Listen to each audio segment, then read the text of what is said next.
qu'on ne compte pas sur moi pour disséquer plan par plan, selon un usage désormais bien établi, un film comme Les Savates du Bon Dieu, comme d'ailleurs n'importe quel film de Jean-Claude Brissot. Non. En présentant un film, il y a autre chose à faire. Et d'abord de se demander combien de cinéastes ont été ou sont capables de prendre à chaque film le risque d'une remise en question de l'expérience acquise, d'une forme inédite d'investissement personnel, bref, d'une nouvelle naissance. Oui, combien? Et je ne parle pas des cinéastes qui ont fondé leur travail sur l'exploration systématique des genres, dont est grosso modo constituée l'histoire du cinéma. Vous savez bien, comédie, drame, fantastique, science-fiction, etc., etc. Je pense à Stanley Kubrick. Je ne parle pas non plus de ceux, tels Alain Resnais, qui ont tenté et continuent de tenter à chaque film d'inventer ou d'expérimenter de nouveaux modes de récit. Rien de tel avec Brissot. Car ici, rien de systématique, rien non plus de théorique. Immergé dans le cinéma comme nul autre, c'est peu de dire que Brissot le prend à bras le corps. Je dirais plutôt qu'on ne comprend rien au cinéma de Brissot, et notamment aux Savates du Bon Dieu, si on ne prend pas en compte le démon qui le ronge et parfois l'écartèle. Nicolas Ray appartenait à cette race de cinéastes écorchés vifs. Le premier Godard aussi. Alors, qu'est-ce qui fait la singularité des Savates du Bon Dieu? Qu'est-ce qui rend ce film unique?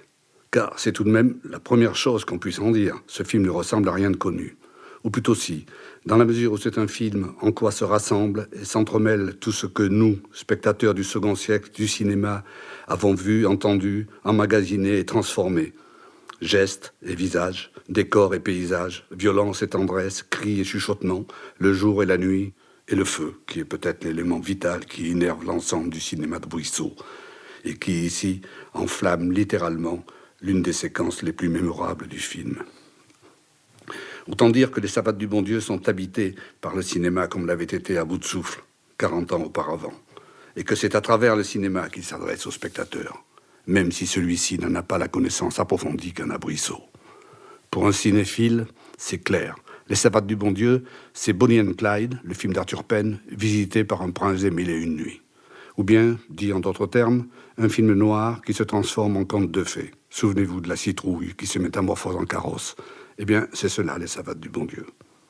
Bien entendu, pour rendre compte, comme il convient, des détours qu'emprunte Jean-Claude Brissot pour nous conduire au cœur de son récit, il faudrait d'abord s'exprimer en termes de violence. Tout est violent chez Brissot. Tout est extrême, à commencer par l'amour. Les Savates du Bon Dieu en sont un magnifique exemple. L'amour fou qui unit Fred et Élodie est à prendre au pied de la lettre. Il s'agit bien d'un amour qui rend fou. Et lorsque Fred découvre qu'Élodie l'a quitté, étonnant Stanislas mais rare, c'est le monde autour de lui qui vole en éclats. Et ici, il se passe une chose surprenante. Surprenante pour nous, spectateurs habitués à des scènes de ménage qui tournent mal. Ici, nous le ressentons très vite, la violence qui emporte Fred s'enracine plus profondément, au-delà des motivations psychologiques qui l'assujettissent à Élodie. Il faut voir derrière cette violence une révolte beaucoup plus radicale, beaucoup plus à la fois existentielle et politique. À cet égard, la scène du hold-up est significative. Fred sort de la poste qu'il vient de dévaliser et lance à la volée les billets de banque en direction des passants. Où chercher les raisons de ce geste insensé? L'amour, le besoin? Pas du tout. Nous ne sommes plus dans un des multiples films de gangsters qui jalonnent l'histoire du cinéma. Nous quittons le terrain où s'exprime Bonnie and Clyde, même si dans ce cas, l'amour en transfigure la violence. Fred, c'est moi, a déclaré un jour Jean-Claude Brissot. Eh bien oui, la révolte de Fred, c'est la révolte de Brissot, telle qu'il n'a cessé de l'affirmer dès son premier film.